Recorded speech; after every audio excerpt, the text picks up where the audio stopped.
Dobrodošli u novom filmu. Pođite sa mnom na jedno putovanje kroz eparhiju Zagrebačko-Ljubljansku. Posjetila sam samo nekoliko crkava, a trebate da znate da postoji mnogo više hramova u ovoj eparhiji. Moje putovanje kroz eparhiju Zagrebačko-Ljubljansku počinje u Srpskoj pravoslavnoj crkvi u Ljubljani. Posjetila sam ovaj hram u februaru gdje sam provela jedan cijeli dan u Ljubljani. Ova crkva je posvećena Svetom Kirilu i Metodiju.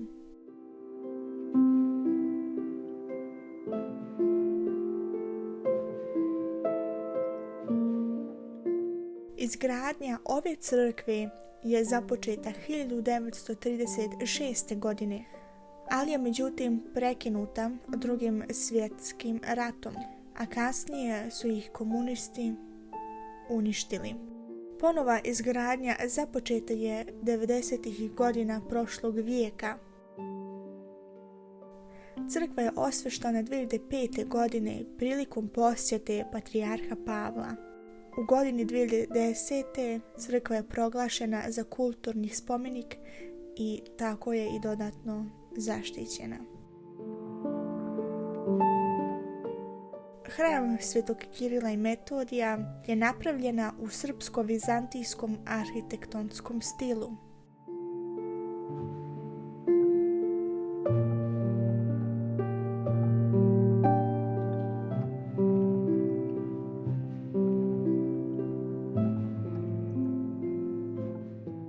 Crkva je građena kao masivna građevina sa osnovom upisanog grčkog krsta sa 5 kupola i na vrhu stoji veliki pozlaćeni krst, a unutrašnjost crkve je ukrašena freskama.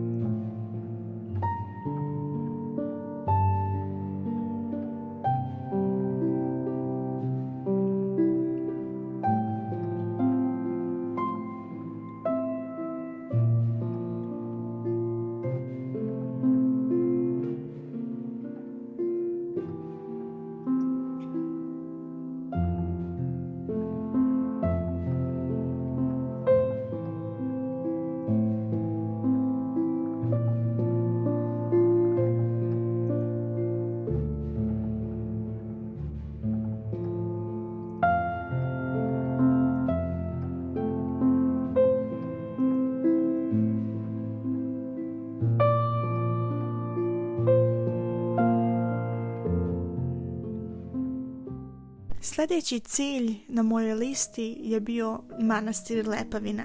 Kao što svi znate, ja redovno posjećujem manastir Lepavinu i tako mi je bilo i drago da je mogu i dodatno spomenuti u ovome filmu. Po starim podacima, manastir Lepavina je podignut oko 1550. godine.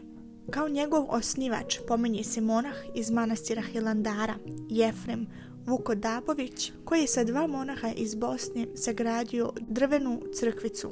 Turci su u avgustu 1557. godine spalili crkvu i monaške zgrade, a 4 monaha su ubijena, a 2 odvedena u ropstvo.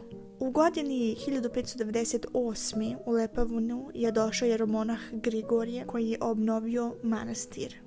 Također u istom vijeku manastir Lepavina se borila protiv unija sa rimokatoličkom crkvom i ta borba je trajala mnogo vijekova. Nakon Drugog svjetskog rata dolazi otac Simeon koji djelimično obnavlja manastir Lepavinu. A godine 1984. godine dolazi hilandarski monah Gavrilo Vučković koji je nakon nekog vremena postao manastirski iguman i kasnije arhimandrit. Zahvaljujući radu oca Gavrila, duhovni život je ponovo oživnuo. Otac Gavrilo se upokojio 2017. godine.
manastiru Lepavini se nalazi čudotvorna ikona Presvete Bogorodice Lepavinske.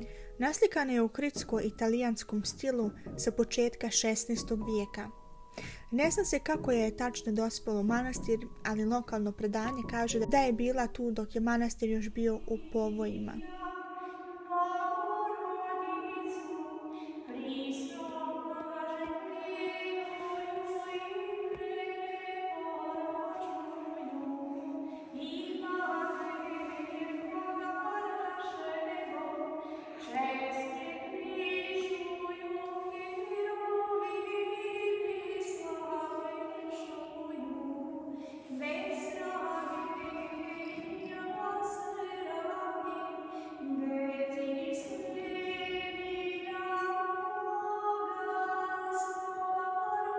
I tako je manastir Lepavina postao duhovni centar Srba u Hrvatskoj, a ne samo Srba u Hrvatskoj, nego i Srba koji žive u dijaspori. Nastavljamo dalje sa crkvom koja se nalazi u Velikoj Mučni. To je jedno selo koje se nalazi između manastira Lepavine i Koprivnice.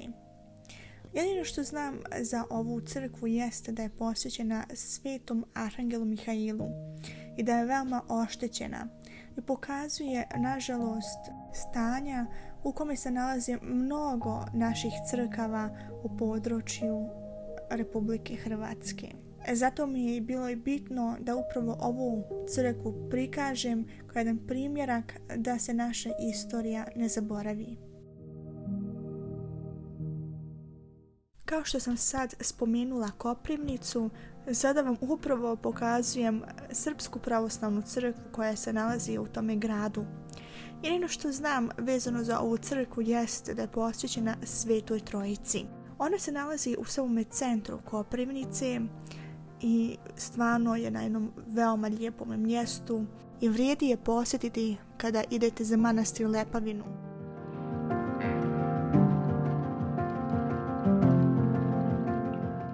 Ovo je Srpska pravoslavna crkva koja se nalazi u Varaždinu i posvećena je svetom velikomučeniku Georgiju. Nažalost, ne znam nikakve informacije vezano za ovu crkvu.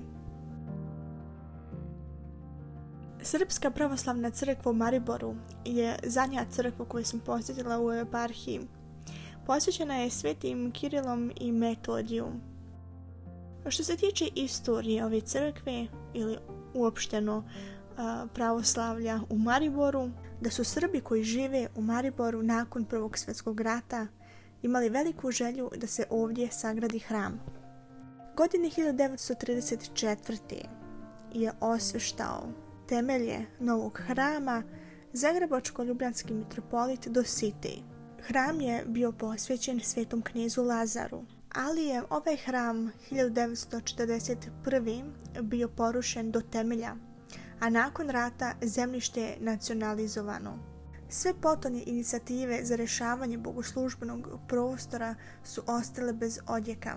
Pravoslavni su jedan period dijelili hram sa protestantima, a potom se bogoslužilo i u maloj muzejskoj kapelici. 2006. godine se otkupuje zgrada koju preređuju u bogoslužbeni i stanovnjanski prostor. 2009. godine kupljen je i plac za izgradnju novog hrama, što se i dan danas i prikuplja novac. Želja Srba u Mariboru jeste da hram bude posvećen svetim Ćirilu i Metodiju i da je u obliku hrama Hrista Spasitelja koji se nalazi u Banja Luci.